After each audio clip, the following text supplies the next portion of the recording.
بسم اللہ الرحمن الرحیم۔ شروع اللہ کا نام لے کر جو بڑا مہربان نہایت رحم کرنے والا ہے۔ Pakistan studies department A+ school system سے ہم چیپٹر نمبر 6 کا لیکچر نمبر 7 لے کر آپ کے سامنے حاضر ہیں۔ ہم نے چیپٹر نمبر 6 کا جو ٹاپک شروع کیا تھا وہ ہے کی اسپیکٹس آف کانسٹیٹیوشن آف 1973، 1973 کے آئین کے اہم پہلو۔ ہم نے پہلے لیکچر میں پڑھا تھا اس کا پارٹ 1، اس کے 6 پوائنٹ کو ہم نے ڈسکس کیا تھا، اور جن پوائنٹ کو ہم نے ڈسکس کیا تھا وہ پوائنٹ ہے افتتاحیہ، تحریری آئین، وفاقی آئین، نیم استوار آئین، قومی زبان، اور نمبر 6 اور لاسٹ جو ہم نے ڈسکس کیا تھا وہ ہے اسلامی آئین۔ آج کے لیکچر میں ہم 1973 کے آئین کے جو پوائنٹ ڈسکس کریں گے اس میں سب سے پہلے جو ہمارے پاس پوائنٹ ہے وہ ہے انڈیپینڈنٹ جوڈیشری، آزاد خود مختار عدلیہ۔ 1973 کے آئین میں آزاد عدلیہ کی ضمانت فراہم کی گئی۔ یہ گارنٹی دی گئی کہ عدلیہ آزاد ہوگی، کسی بھی پریشر جو ہے اس کے بغیر ہوگی، اور کوئی بھی پریشر اس پر نہیں ہوگا، وہ کسی بھی دباؤ کے بغیر فیصلہ کرے گی۔ ججوں کو معقول معاوضہ، ہینڈسم سیلری دی گئی، اور ملازمت کا تحفظ بھی ان کو فراہم کیا گیا۔ عدلیہ کو انتظامیہ سے الگ کر دیا گیا، یعنی کہ ان کو ایگزیکٹو جو ہے، وزیر اعظم ہے، صدر ہیں، ان کے دباؤ سے، ان کے اثر سے ان کو آزاد کر دیا گیا۔ نمبر 8 جو پوائنٹ ہمارے پاس ہے وہ ہے پارلیمنٹری کانسٹیٹیوشن، پارلیمانی آئین۔ قومی اسمبلی کی میعاد 5 سال مقرر کی گئی، پارلیمانی نظام رائج کیا گیا۔ ملک کا سربراہ صدر ہوگا، حکومت کا سربراہ وزیر اعظم ہوگا۔ صدر کا انتخاب پارلیمنٹ اور صوبائی اسمبلیاں کرتی ہیں۔ وزیر اعظم کا انتخاب قومی اسمبلی کی اکثریت سے ہوتا ہے، یعنی صدر کا انتخاب جو ہے وہ پارلیمنٹ میں سینٹ کے 104 لوگ ہوتے ہیں، نیشنل اسمبلی قومی اسمبلی کے 342، اور صوبائی اسمبلیوں کے جتنے ممبرز ہوتے ہیں وہ صدر کا انتخاب کرتے ہیں۔ وزیر اعظم کا انتخاب قومی اسمبلی نیشنل اسمبلی کی اکثریت سے عمل میں آتا ہے۔ نمبر 9 پوائنٹ جو 1973 کے آئین کا ہے وہ ہے سپرمیسی آف کانسٹیٹیوشن، آئین کی بالادستی۔ اگر کوئی شخص موجودہ آئین کو غیر آئینی طریقے سے خلاف قانون توڑے گا یا توڑنے کی کوشش کرے گا تو اس پر سنگین غداری کے الزام میں مقدمہ چلایا جائے گا۔ سنگین غداری ایسا عمل جو کسی بھی ملک کو نقصان پہنچانے کا ہو، ملک کے دشمنوں کے ساتھ مل کر، چاہے وہ خود اس میں انوالو ہو کر ملک کو نقصان پہنچانے کی کوشش کرے، تو اس پر جو ہے وہ مقدمہ چلایا جاتا ہے۔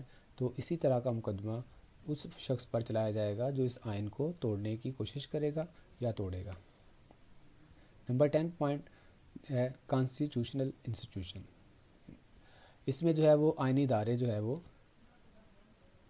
ان کے بارے میں بات کی جائے گی کہ 1973 کے آئین میں بہت سے ادارے بنائے گئے جن میں مشترکہ مفادات کی کونسل ہے، جس کو کونسل آف کامن انٹرسٹ کہا جاتا ہے، جس میں وزیر اعظم چیئرمین ہوتا ہے، اور وزرائے اعلیٰ چیف منسٹر جو ہے چاروں صوبوں کے، اس میں اس کے ممبر ہوتے ہیں۔ اس میں جو ہے وہ صوبوں کے فائدے کی بات کی جاتی ہے، اور اس میں جو مسائل ہوتے ہیں ان کو ڈسکس کیا جاتا ہے۔ اس کے بعد قومی اقتصادی کونسل ہے جس میں معاشیات کو بہتر بنانے کے لیے صوبوں کی سطح پر بات ہوتی ہے، وزیر اعظم اس میں شامل ہوتے ہیں۔ قومی مالیاتی کمیشن ہے، نیشنل فائنانس کمیشن ہے جس میں صوبوں کے پاس روپیہ پیسہ جو ہوتا ہے اس میں بچت اور خسارے پہ بات کی جاتی ہے۔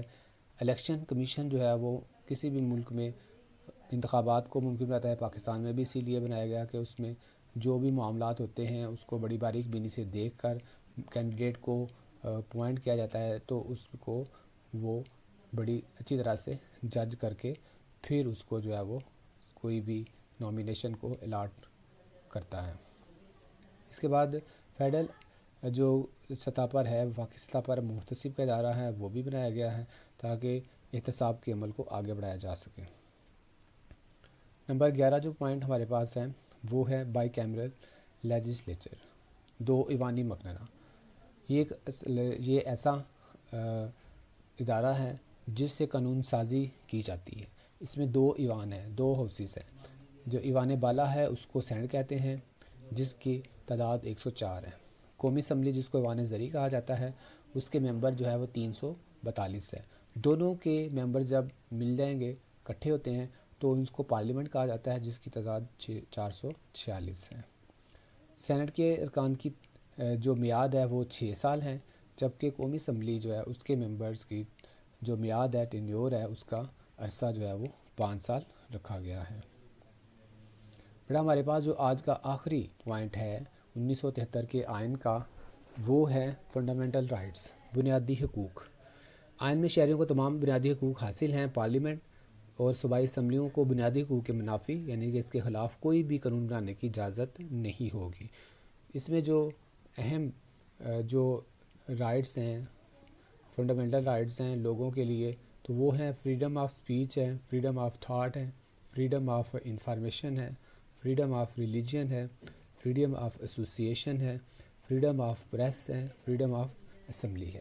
تو بیٹا یہ آج کا ہمارا لیکچر تھا، پارٹ 2، جو ہم نے 1973 کے کانسٹیٹیوشن آئین کو ہم نے ڈسکس کیا ہے۔ امید ہے آپ نے اس کو بڑی اچھی طرح سے سنا ہوگا۔ آپ اس کو بک کو سامنے رکھیں گے، پھر اس کو سنیں گے 2-3 دفعہ، اور پھر اس کو سمجھ کے اچھی طرح سے کریں گے۔ اردو میڈیم کے بچوں کے لیے جو ہے وہ آپ کے سامنے پیج بھی یہاں پہ پیسٹ کیے گئے ہیں۔ آپ نے جو ہے وہ پوائنٹ نمبر 7 سے شروع کر کے پوائنٹ نمبر 12 تک پڑھا ہے۔ آپ نے اس کو اچھی طرح سے کرنا ہے، یاد کرنا ہے۔ جس کے پاس بک نہیں ہے اس کو نوٹ کر سکتا ہے، نوٹ کرنے کے بعد اس کو یاد کرے گا تو زیادہ اچھی طرح سے اس کو یاد ہوگا۔ انگلش میڈیم کے بچوں کے لیے جو ہے وہ 7 پوائنٹ سے جو ہے 12 پوائنٹ تک دیے گئے ہیں۔ آپ نے بیٹا اس کو اچھی طرح سے سمجھنا ہے، دیکھنا ہے، 2-3 دفعہ دیکھیں گے، پھر اس کو یاد کریں گے۔ دعاؤں میں یاد